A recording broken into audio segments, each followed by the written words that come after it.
Case number 2. You're not gonna believe this. Case number 2 is the case of Abby Choi, I believe is how you say it. She is a Hong Kong influencer, or was, unfortunately. She was murdered and dismembered. Now they think it was, allegedly it was her ex-husband and in-laws. I say allegedly with air quotes because, as you can see, here she is, 28 years old, absolutely beautiful.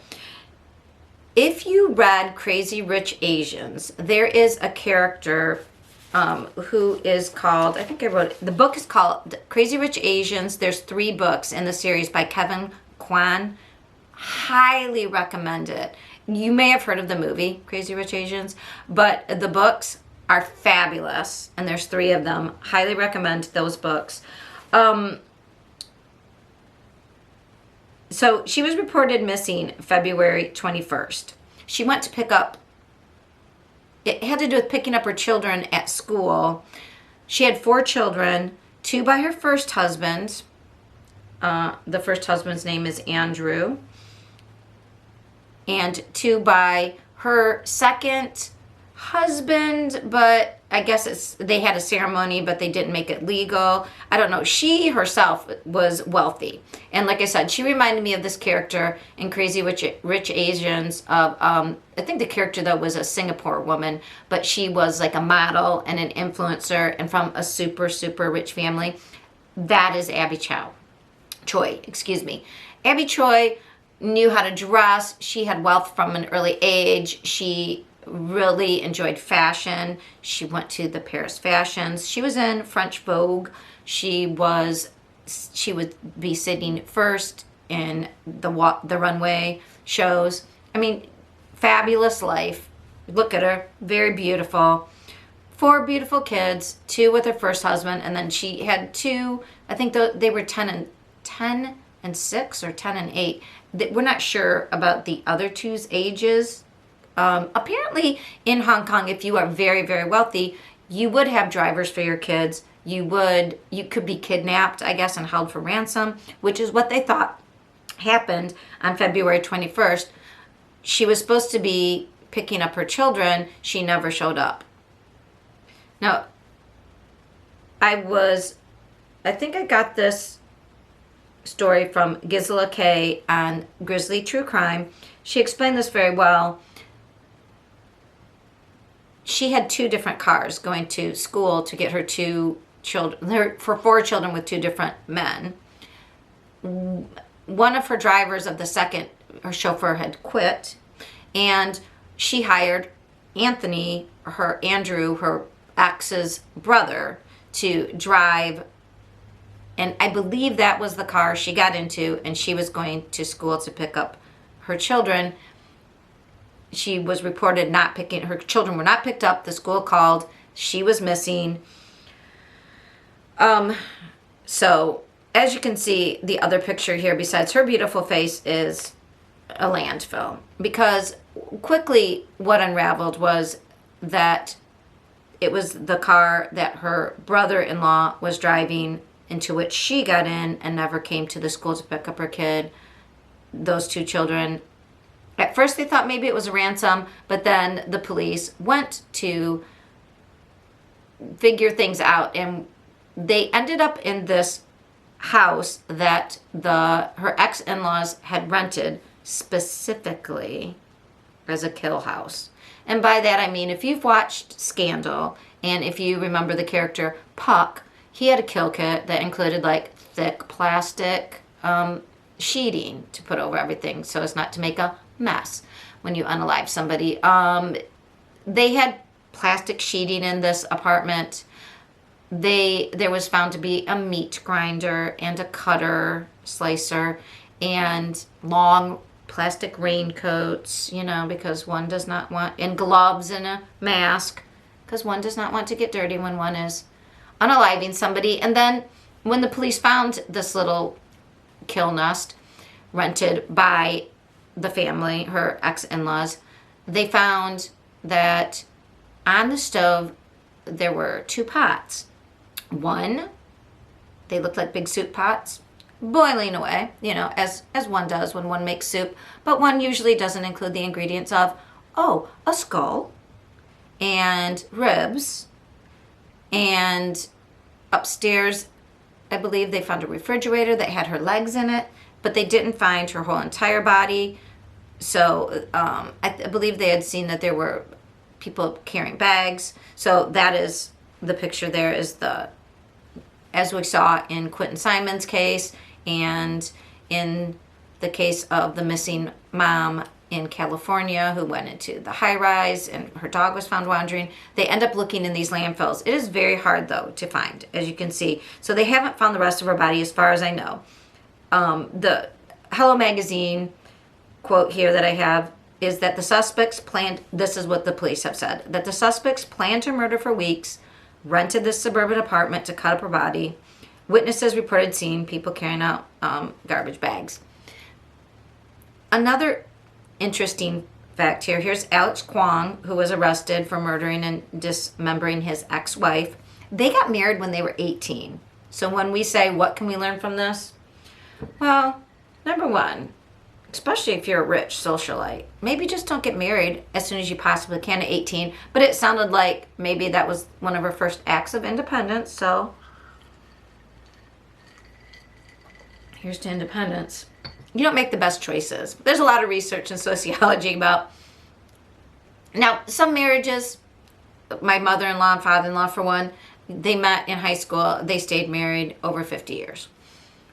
Most, though, we find that the brain isn't done until you're 26. So what you like when you're 18 is not going to be the same thing that you're drawn to after your brain is fully formed and matured and the frontal lobe has been fully myelinated after around 26. Not just physically myelinated, but you've been using it, hopefully, to make critical decisions. And you start to be able, your executive functioning matures and you can think about possibilities in the future, like what I'm doing now. What could possibly happen? So, I don't know. What could possibly happen if you're an 18-year-old, very wealthy socialite who marries into a regular sort of family, and you end up supporting that family for the years that you're married until you divorce around 2016. You have 2 kids with that family, but you continue to support them financially. In fact, what we find out is, so I thought it was very interesting. The motive here is from 3 different sources, from Inside Edition and then CBS Take, which I always think as an past academic and as someone who thinks they're a critical thinker, I always consider the source. Does it match the evidence that we know? Does it sound statistically probable, possible? Probable is a better way to critically think. And then I consider that source, especially once you find out more, if you vetted that source. And I used to consider all the major news sources, they had to be, they'd have 3 confirmed sources before they report things. And that seems to have gone by the wayside, speaking of 2016. We've gotten less and less it's more like Gallo journalism now, almost everything. So it is hard. And if you look at the motive, so Inside Edition says, Chow, a mother of 4, had recently been arguing with her former family members over money and her plan to sell a multi-million-dollar luxury apartment where some of her former relatives had lived, the police said. Now that was from Inside Edition. So let's think about this. This girl who married into this family when she was 18, she is very wealthy,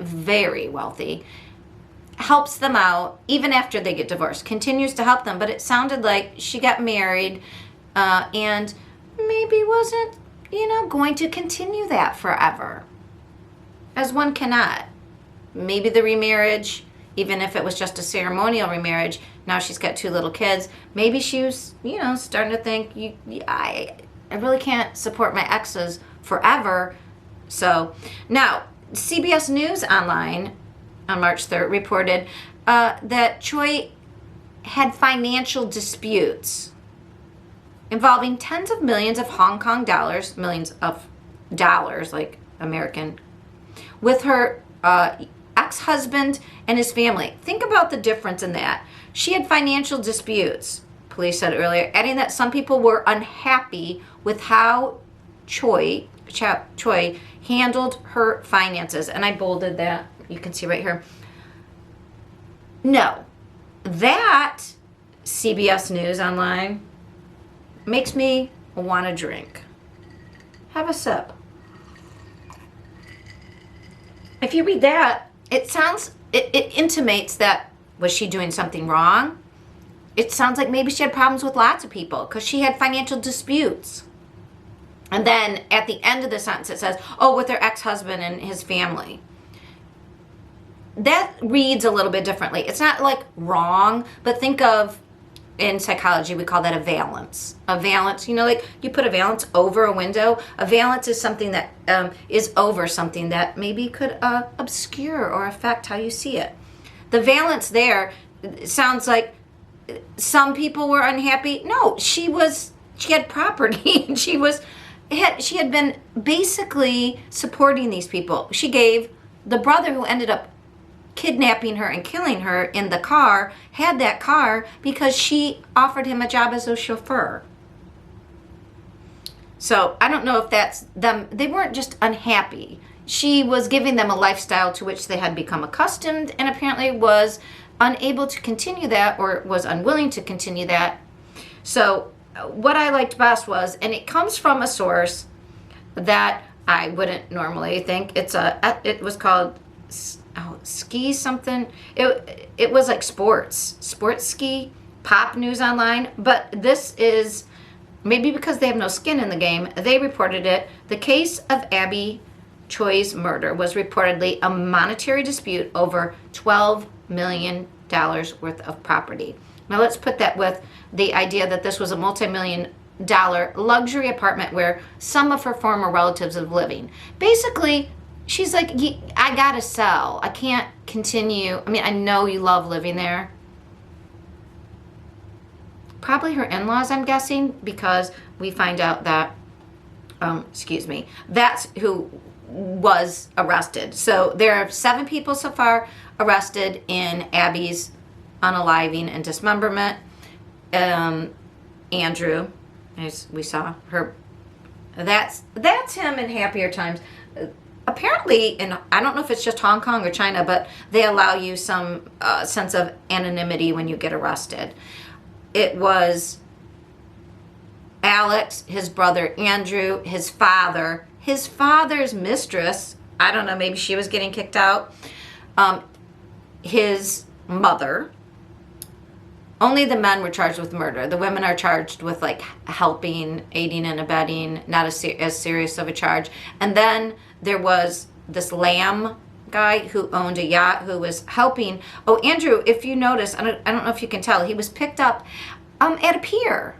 A pier where there was a yacht waiting for him, where he had $50,000 in cash, Hong Kong cash, and $4 million Hong Kong value of